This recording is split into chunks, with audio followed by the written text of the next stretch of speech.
Well, good morning, everybody, and welcome to the 2020 academic year here at Kansas State University. I'm Dick Myers, and I have the privilege of being the president of Kansas State University. Classes started last week, and we are pleased to be able to kick off our Landon Lecture series so early in the semester. What better way to start the semester than opening minds and stretching our thinking through the experience and insight of our speaker today. Before we get started, let me offer a little history on the Landon Lecture series for those not familiar with it. This series was inaugurated in 1966 as a tribute to Alfred Landon, who was the 26th governor of Kansas and a prominent political figure in our country, including the Republican Party nominee for President of the United States in 1936. Although Franklin Roosevelt won that re-election, as you all remember, Alf Landon remained... hopefully have read. Alf Landon remained a prominent leader for our country and our state.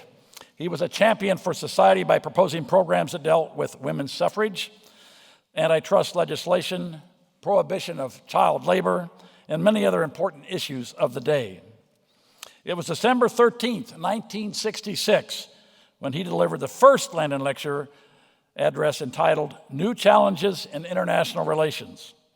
Throughout his life, he was not only prepared, but inspired to address challenging issues, just as we continue to be here at K-State.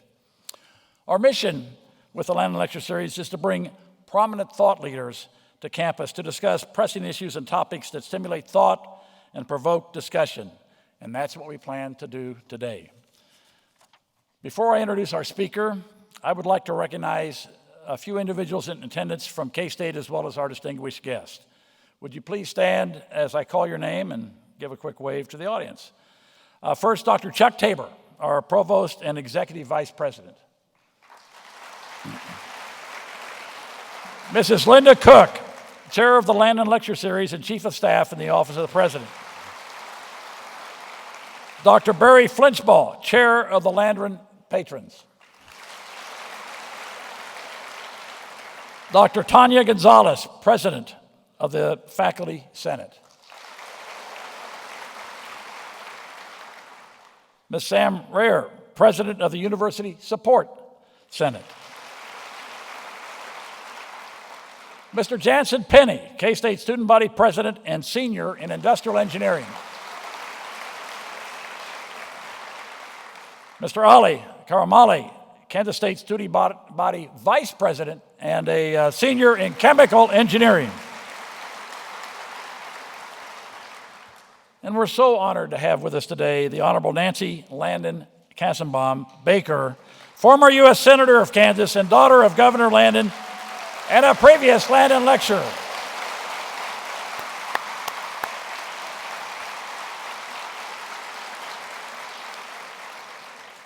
Jim Denning, Kansas Senator and Senate Majority Leader. Mike Beam, Kansas Secretary of Agriculture and K-State alumnus. Derek Smith, Kansas Attorney General.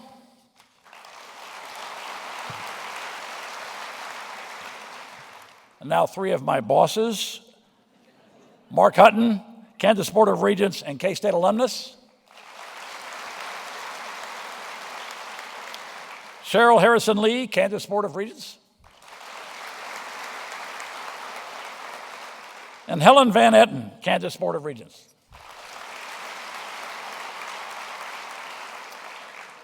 Blake Flanders, President and CEO of the Kansas Board of Regents and K-State alumnus.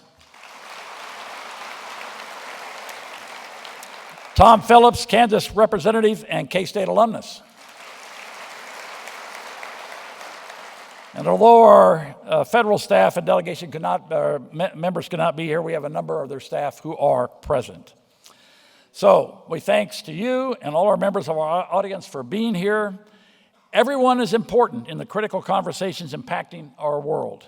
We certainly appreciate your interest and time today. And as a reminder, at the conclusion of the lecture, we will have about 15 minutes for questions from the audience. Now for our speaker.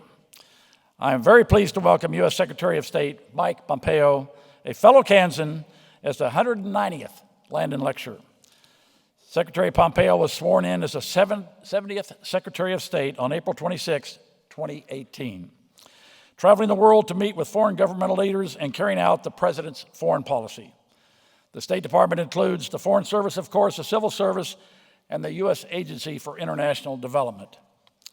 He is the fourth Secretary of State to deliver a Landon Lecture, following Henry Kissinger in 1996, George Shultz in 1986, and Edmund Muskie in 1980. Secretary Pompeo served as the director of the Central Intelligence Agency from January 27 to April 2018. And prior to joining the Trump administration, he was serving his fourth term as a congressman from Kansas's 4th District. He served on the House Intelligence Committee, as well as the Energy and Commerce Committee and the House Select Benghazi Committee. Before his service in Congress, he was a leader in business, founding Thayer Aerospace, where he served as CEO for more than a decade. He later became president of Century International, an oil field equipment manufacturing, distribution, and service company based in Wichita, Kansas. Secretary Pompeo graduated first in his class at West Point in 1986 and served as a cavalry officer patrolling the Iron Curtain before the fall of the Berlin Wall. He also served with the 2nd Squadron, 7th Cavalry in the U.S. Army's 4th Infantry Division. After leaving active duty, Secretary Pompeo graduated from Harvard Law School, having been an editor of the Harvard Law Review. He was born in Orange, California. He is married to Susan Pompeo and has one son, Nick. Please help me welcome U.S. Secretary of State Mike Pompeo to the podium. Thank you so much. This will be fun. That'll be fun.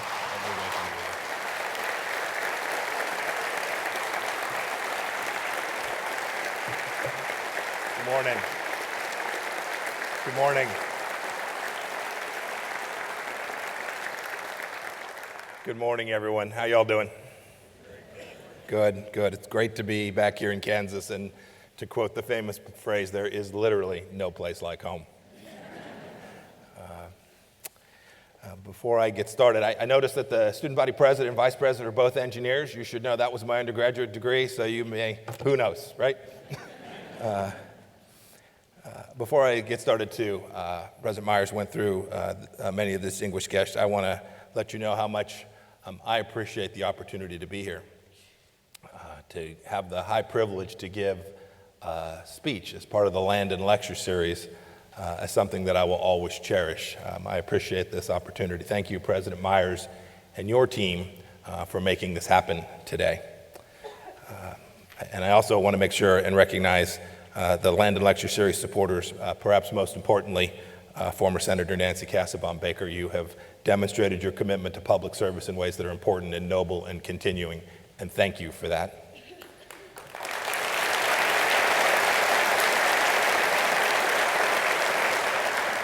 I know, too, we have many other distinguished guests. President Myers mentioned a whole group of folks. I think Susan Estes is here. Her husband, Ron, couldn't be here, serving the same constituents I did back in South Central Kansas. Thank you for being here today. Thanks to all the state elected officials. I understand that the Mayor Pro Tempore, Usha Reddy, is here, and that Mike Dotson, the mayor of the city of Manhattan, is here as well as Wynn Butler, a city of Manhattan commissioner. I can tell you, I know how tough it is to lead in those local levels. Bless you all for taking on that important service to America. I have tough days. I know you do too.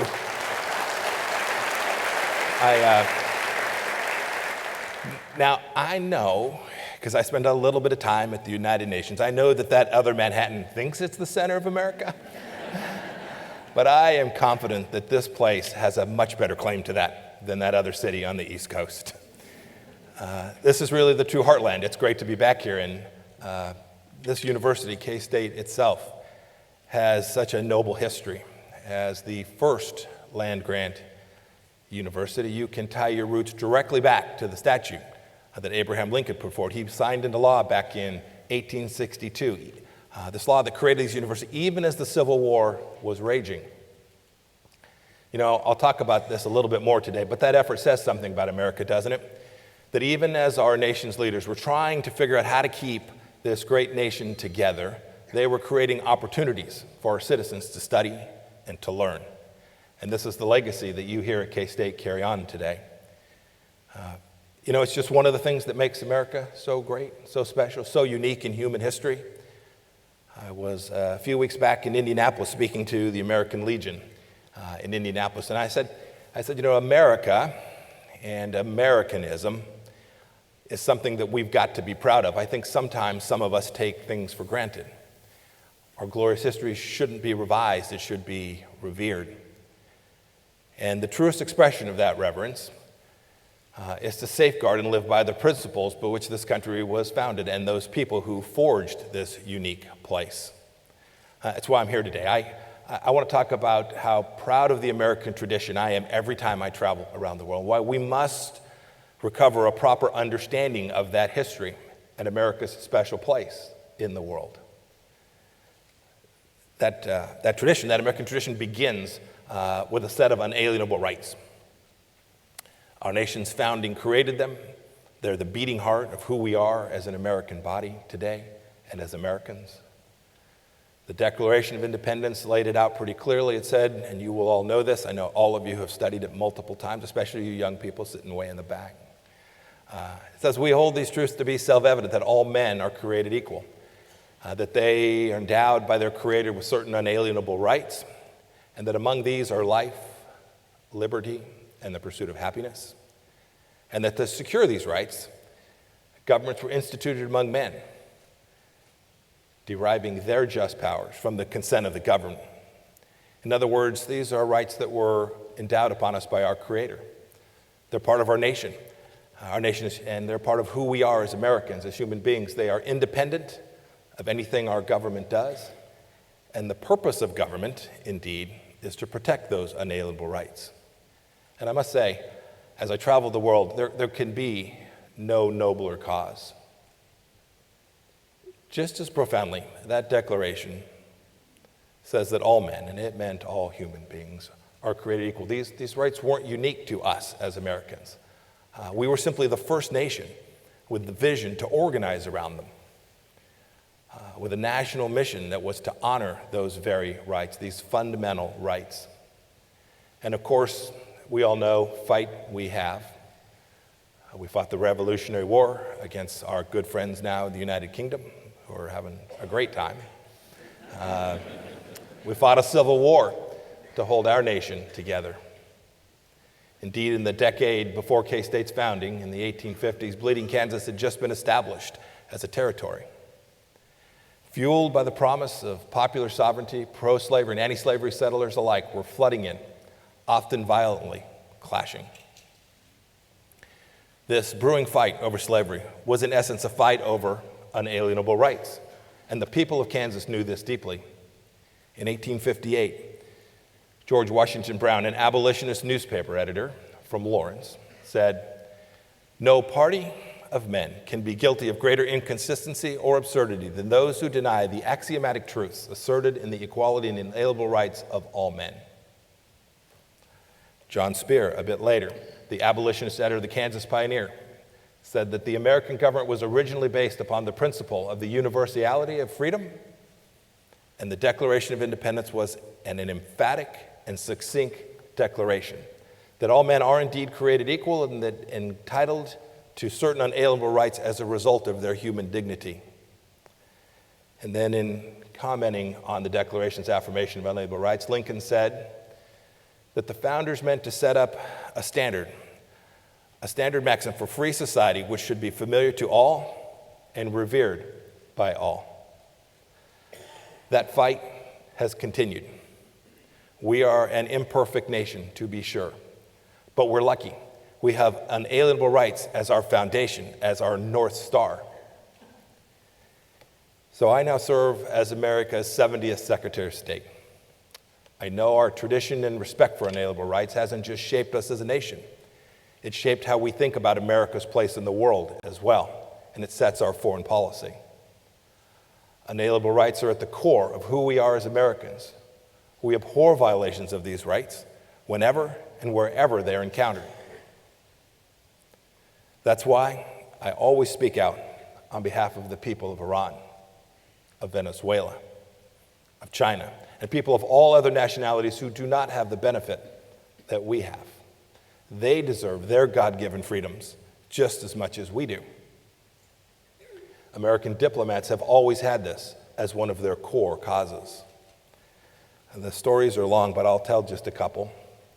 After World War II, the world looked to America to take the tradition of unalienable rights, which came to be called human rights, beyond our shores. In 1948, thanks to our leadership, the United Nations adopted the Universal Declaration of Human Rights, a document inspired by our Constitution's Bill of Rights. And we need to remember this was the first time ever. It was the first time ever that America led nations to set a standard for how governments should treat their people. We even fought to protect unalienable rights of the people inhabiting nations we had just defeated. We've done this repeatedly. This wasn't American imperialism, but rather it was American mercy and grace. We knew it was right for them as well, and right for us. Since then, we've achieved great victories. The fall of the Soviet Union, the end of apartheid, the founding of democracies and that also cherish and protect people's unalienable rights in many parts of the world. I lead an organization of some 70,000 people. Our mission is to promote and foster these unalienable rights so that they will abound, that they'll be everywhere. We have an entire bureau devoted to no task other than that one. Every year, I'd ask you to go take a look at this. Every year we prepare a compendium. Our diplomats produce an exhaustive report of every human rights violation around the world. It becomes the encyclopedia for all other governments to see, and you should know we spare no one. We call them like we see them. No other country does that. And just like we did decades after World War II, and then in the Cold War, American diplomats still help set the standard for unalienable rights all around the world. We demonstrate our leadership. This is an effort where I am enormously proud of the team I am so privileged to lead. But today I wanted to share with you that we sometimes take things for granted here in America. Don't become complacent. We can't.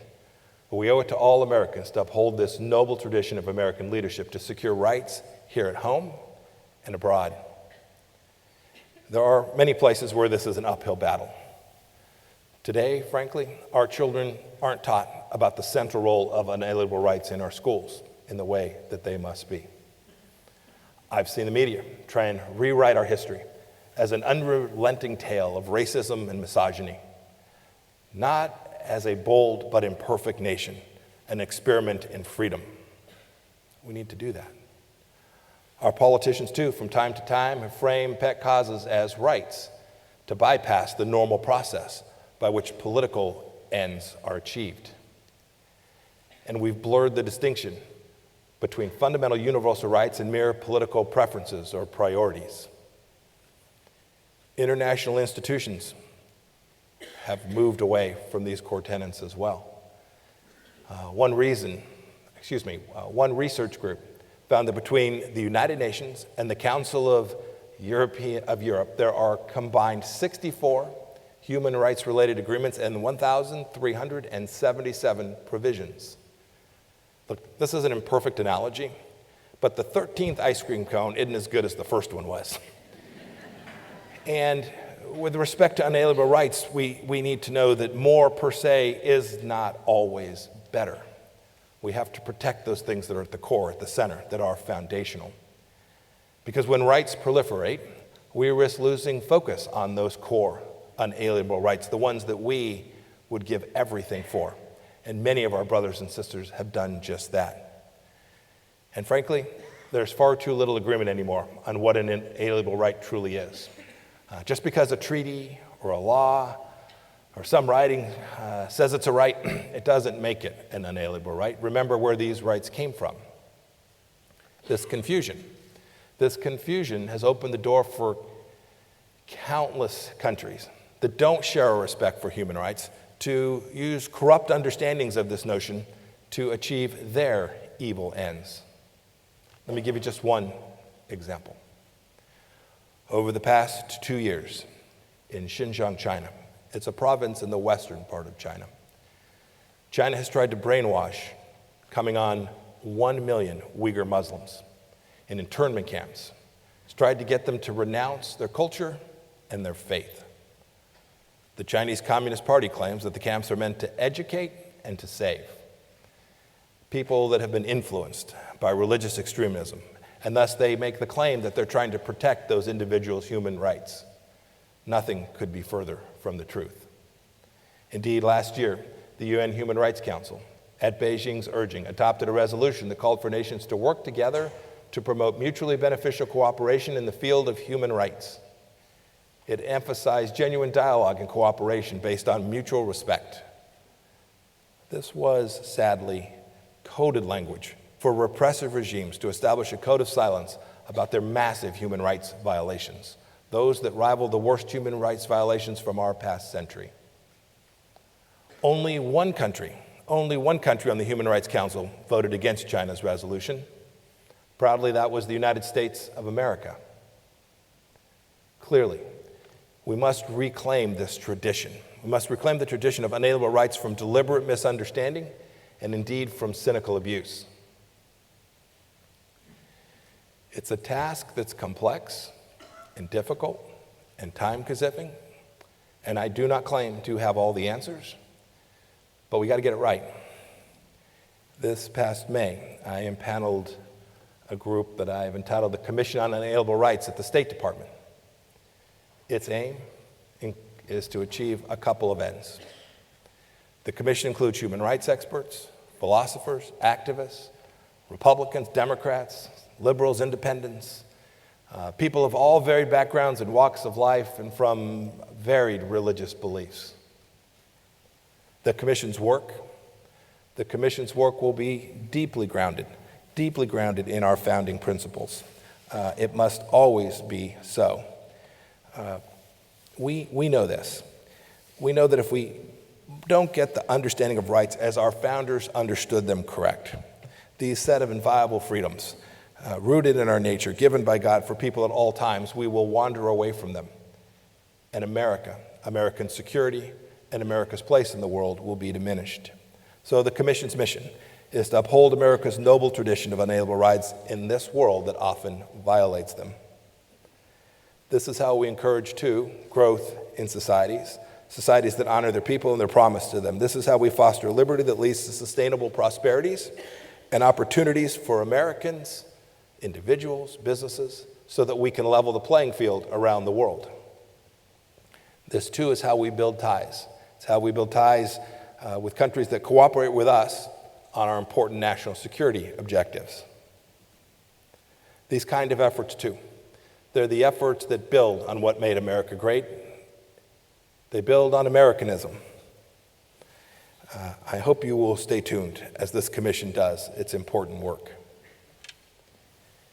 As I conclude today, it would be a betrayal of the American founding and our character to declare a government panel our nation's authoritative voice on human rights.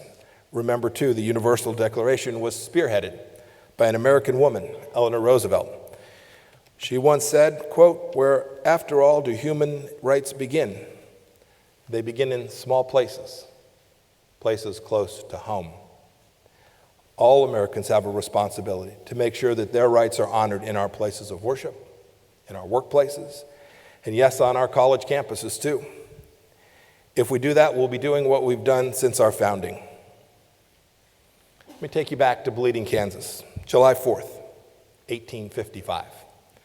The anti-slavery newspaper, the New York Tribune, noticed the conflict happening here. It called for an end to slavery, the systemic denigration of unalienable rights that was spurning violence.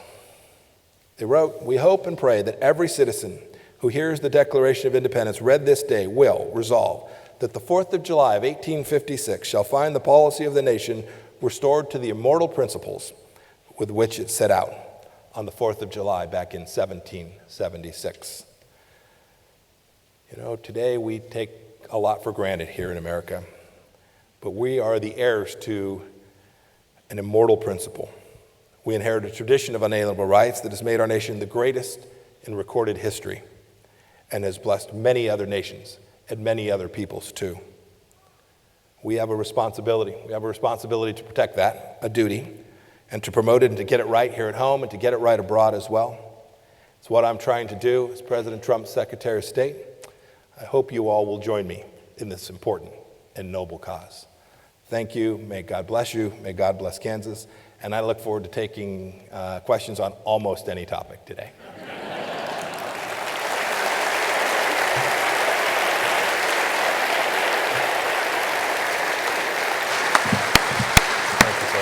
you. Well done. Thank you. We've got a few minutes here. You bet. Well, thank you, Secretary Pompeo, for your leadership in this very important area and for your thoughtful and thought-provoking comments today. We have a few minutes for Q&A, so there are microphones on each side of the room. And as we call upon you, please tell us your name, whether you're faculty, staff, or students, and then ask your question. And we'll alternate sides, and Ms. Secretary, you can do that, or I'll help, whatever to... It's all up to you. Okay, so on the left over here, my left, you're right. Thank you, Mr. Secretary, for taking so much of your valuable time to share your insights today. My name is Brett De Paola. I'm in the Department of Physics here at Kansas State University. As you know, there have been an exodus of scientists across many of the federal agencies. This exodus has been driven largely because the results of their work has been suppressed. Indeed, recently a well-regarded physicist/chemist, Dr. Ron Schoonover, left the U.S. Department of State due to the suppression of even a security-cleared version of his assessment on the impact of climate change on national security. I add parenthetically that in my opinion, the Department of State can ill afford the loss of any good scientists. My question is, do you support the suppression of scientific reports from within the U.S. Department of State? If not, how did this happen? And if so, why? Thank you very much. Yeah. Well, it won't shock you that I disagree with most of what you just said. Of course, no one supports the absence of science. I would argue that this State Department that did this administration has relied on science far more than the previous administration, and I would argue more than any administration in history. I can tell you the data. I can't tell you the data. The scientists came from some other agency. I don't know the numbers there, but I can tell you the data at the State Department. We don't have higher turnover than we had in the previous administration. In fact, just the opposite. By the end of this year, there will be more Foreign Service officers working for me than at any time in American history. And we turn to scientists and facts-based approaches to every single difficult challenge we face every day. The stack of paper I read comes from career professionals, comes from political appointees, comes from people who have been steeped in American history, and they deliver to me their best analysis. Sometimes I agree with it, sometimes I don't agree with it. I then work with my colleagues, the Secretary of Defense, the Chairman of the Joint Chiefs of Staff, all of them who are working on these important national security projects, and we do our best to sift and sort to deliver the President of the United States the best fact-based analysis that we can. Indeed, I'd say this too. My first job in this administration was the director of the Central Intelligence Agency. Our singular mission there wasn't to do policy, indeed just the antithesis of that. It was to do facts and data, to provide answers, to get assets to the right part of the world, to get resources in the right place so that the Commander-in-Chief of the United States of America had the singular best data set upon which to make his decisions. I was proud of the work I did there. We didn't always get it right, but we worked diligently to make sure that we were true keepers of the facts and the analysis so that it came out straight. I think we've done that. I'm very proud of that work. Ms. Secretary, we have a question here on the north side. Good morning. Morning. My name is Paul Kafar. I'm a graduate student and alum of K-State. I also had the pleasure of serving Ronald Reagan in a very minor role in the Reagan administration 100 years ago. Your comments about inalienable rights struck home. And at the core of those rights is the ability of citizens to express their displeasure with their government. And as you were coming in this morning, you may have observed outside this building, under the little bench, covered bench, there was a sole middle-aged woman holding a sign. And while I recognize the threat that high officials face in serving their country, the threat to your person is real wherever you travel. This was a lone woman holding a sign expressing displeasure with her government. And your security detail, really what they did was they harassed her, and they were surrounding her and trying to figure out her intentions this morning. And they were concerned that she was going to even stand up and hold her sign. They were insistent that she sit there and that she not speak.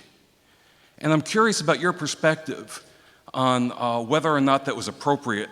And frankly, from my perspective, and I may not agree with her position, if she wanted to stand up holding her sign saying, I hate the policies of this government or of the Department of State, she should have had the right to do so, and she could have shouted and screamed at the top of her lungs. But when citizens cannot speak and express their concerns with the actions of their government, then all of those rights are in danger. Let's see, let me make sure I understand your question. Your first question was, what do I make of that? I didn't see the particular situation, so I'll reserve comment. But I'll say this. I have not been sheltered from protest. I'm pretty sure I know exactly what people think about our policies. And but good and bad, both. I've been surrounded. The last time I spoke at a university, there was a young protester sitting right about where this young lady was sitting, screamed and hollered things that I wouldn't have wanted my young child to hear. It's all good. It's America. It's what I was talking about, that first freedom. And I didn't see that. I saw protesters out there. They were actually behaving fine. Actually, I think I know where they were from. I've seen them when my time in South Central Kansas. These are people who I find abhorrent. I find their views abhorrent. And yet, they're welcome. They're welcome to speak loudly. And I hope we do that every place we go. You should know that I not only encourage our government to do that, but I encourage governments all across the world to do the same thing. And we're very blessed. We're very blessed that you can stand up here and speak to the Secretary of State and speak your mind. I'm not sure that gentleman agreed with much of what I said. I'm confident some others don't. But you get to say whatever you want to me. By the way, my team told me if I took questions from the audience, I was a fool today. They may have been right about the fool part. I'll leave that to you all. But this is, from my perspective, Secretaries of State don't often do this, but from my perspective, I want to hear. If you don't like what we're doing, I want to know. I want to make sure we get it. We don't get everything right every day in anything any of us do as individuals. I certainly don't. And so to hear those voices, the multiplicity of voices, is at the bedrock of the unalienable rights that we have as Americans. I hope we're doing it right. If my team got it wrong, I regret that. I want to make sure everybody gets a chance to do this, and we'll do it in a way that I'm adequately protected. I saw I walked past. I know everybody doesn't agree. I saw the metal detectors out there. I'm confident that not everybody in here agrees with me today. Mr. Secretary, we have on your left Yes, sir. question. Mr. Secretary, appreciate your comments, especially about human rights and inalienable rights.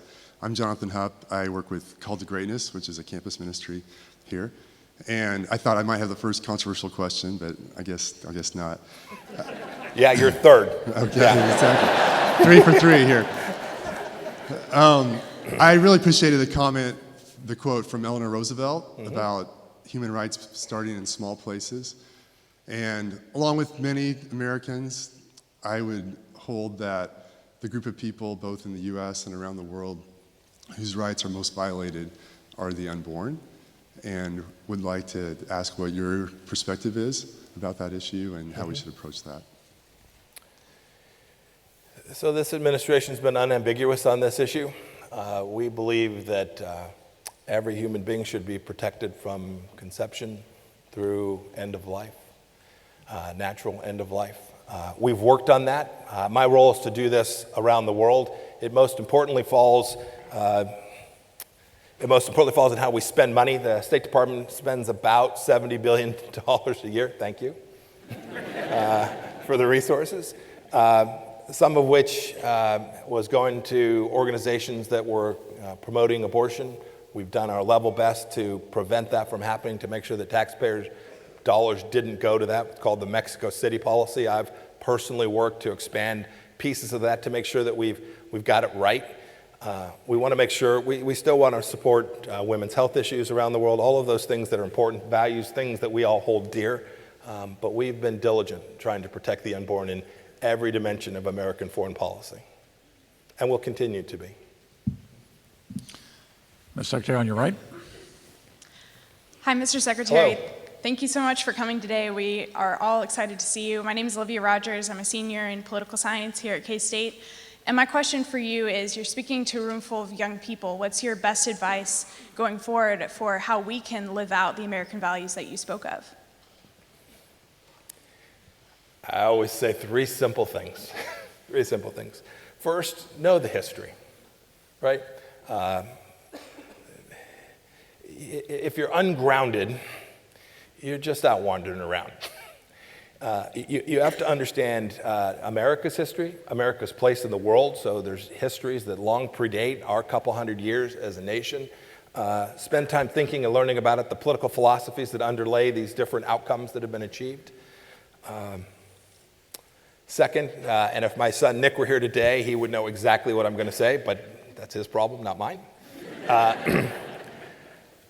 I've never seen anyone be successful in life who didn't work their tail off. It can happen, I suppose. But the people I see, the senior people at the State Department that I work with today, have always they've done a couple simple things. They tell the truth to anyone they encounter, their colleague, someone who works for them. For me, it's the president. Tell them the truth. Tell them as best you know. It's not that you're not going to be wrong from time to time, but you got to tell the truth. And you got to work hard. If you do those two things, not every day, but over a lifetime, there'll be real success. And then the last piece is, make sure you define it for yourself. Everyone here would choose a different path and define success in a different way. I value my Christian faith. I love the job that I have. I'm trying to deliver security for the American people every day. I've got officers. Every morning I wake up and the first thing I get is the security report from around the world. We've got officers serving in dangerous places in Baghdad. Today we've got officers in Hong Kong who are under threat from the Chinese government. We've got people all around the world. We have to make hard decisions about who to put there and how to get them there. But they've defined success for themselves as taking on a life of public service. And I hope some of you will. It's career.state.gov. We need great Kansans serving in America. I love the East Coast. I was born on the West Coast. But we need folks from the heartland serving America as well. There's my thoughts for you. Thank you, ma'am. On your left, Ms. Secretary. Thank you very much, Mr. Secretary. My name is Mohanad Alhamdi. I'm from the economics department. I'm originally from Iraq. So I'm very concerned with what's happening in the escalation of the tension between Iran and Israel in the Middle East. And report says that the war is going on between the two countries, but it is operated on the lands of other countries. Iraq is one of them, Syria and Lebanon.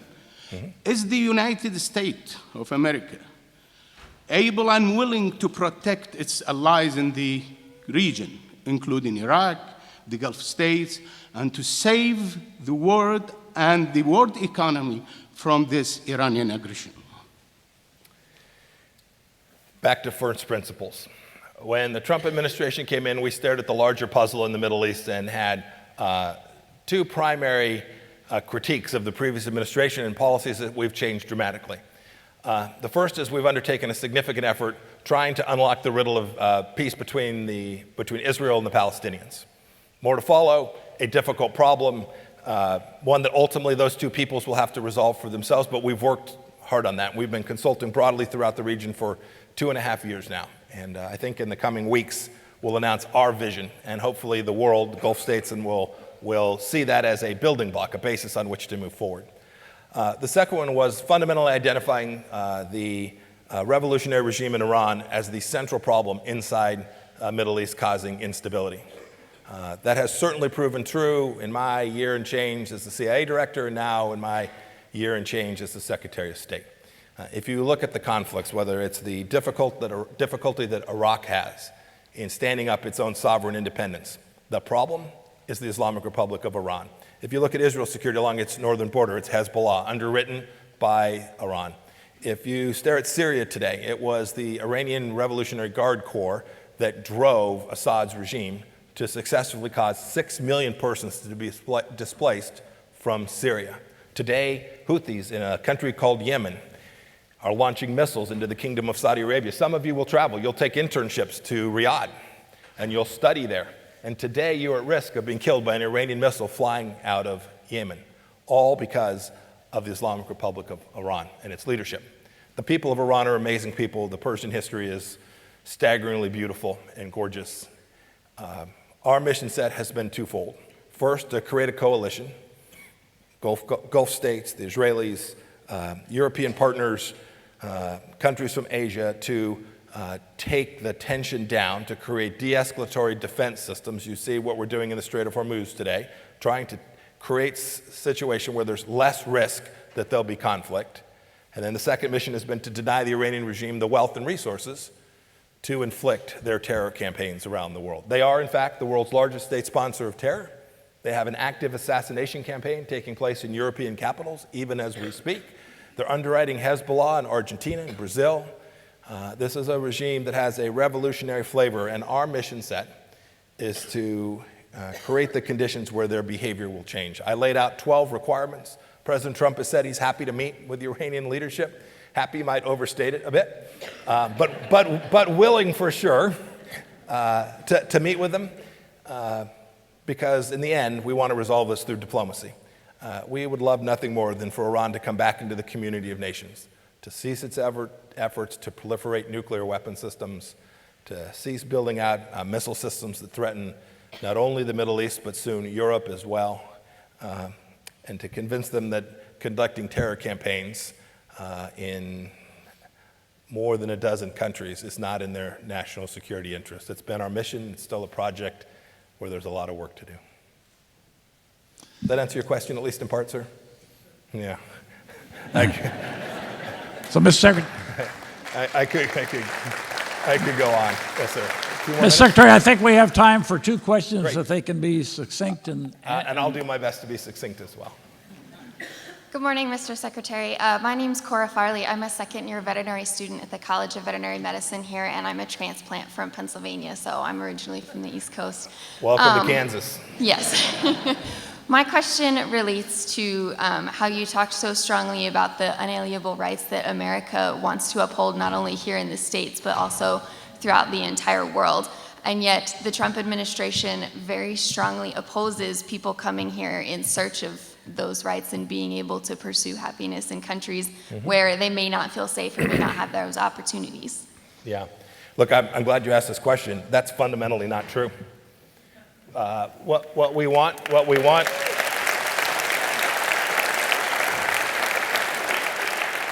I'll give you, I said I'd be succinct. I'm going to blow that right here.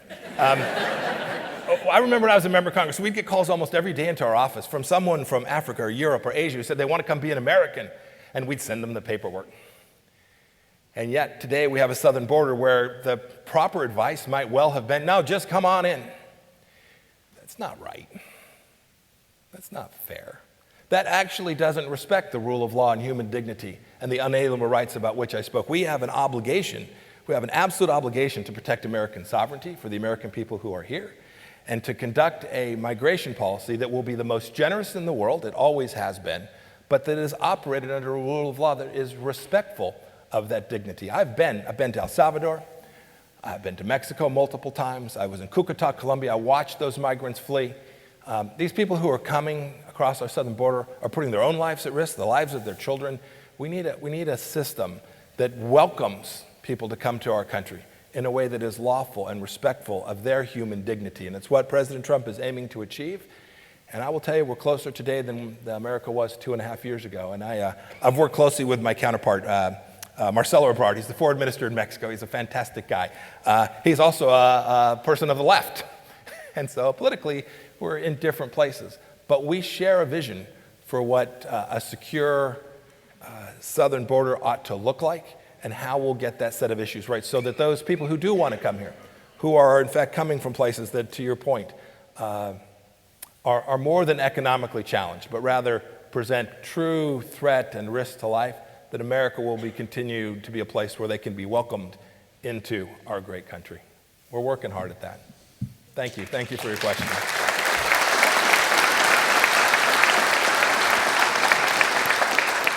And the last question here on the left. All right, last one, a lot of pressure. Hello, I'm Richard. I'm studying mechanical engineering and am a member of the KSU debate team. How is the U.S. promoting an end to the oppression of Uyghurs in China? Insufficiently, because it's still going on. And so the mission continues. We've used the diplomatic tools that we have, which begin with identification of the problem set. It sounds like you know a fair amount about what's transpiring. There's been some great pieces written, some great pieces in the New York Times and other places where they've talked about the deprivation that's taking place there in Western China. I said before, this may well end up being one of the worst stains on the world of this century. It's of that magnitude. So our tool set is to identify the challenge and then to rally the world. And we've done so today with some success, but not nearly enough to call this out and to then work with the Chinese government to convince them, to convince the Chinese Communist Party that this isn't in their best interest either, that it's not the right way to treat their fellow members of the country. It's not the right way to treat other human beings. This is fundamentally not about national security for them. This isn't about Islamic extremism in Western China. This is about freedom and dignity for individuals. And so we have big teams working on this as part of our efforts towards making sure that there's as much religious freedom around the world as we can possibly muster. We take that for granted here. If you want to practice your faith or you choose not to practice any faith, you can do that here in America. We want to make sure that's true in as many places around the world as we can. We consider that sort of the first among our unalienable rights. If you can't exhibit your beliefs, then some of these other things become far less relevant to your well-being. It's a difficult challenge. I hope that we can get. We're going to have this UN General Assembly in the third week of September. We'll do a number of gatherings where our efforts will be to get other countries to sign up to help us call out this activity that's taking place. We just want it fixed. We want freedom for those folks. We have lots of challenges with China, but this is about their fundamental unalienable rights for those particular individuals who are mostly Muslim, Chechens, Uyghurs. We're trying our best to do right by them. Thank you.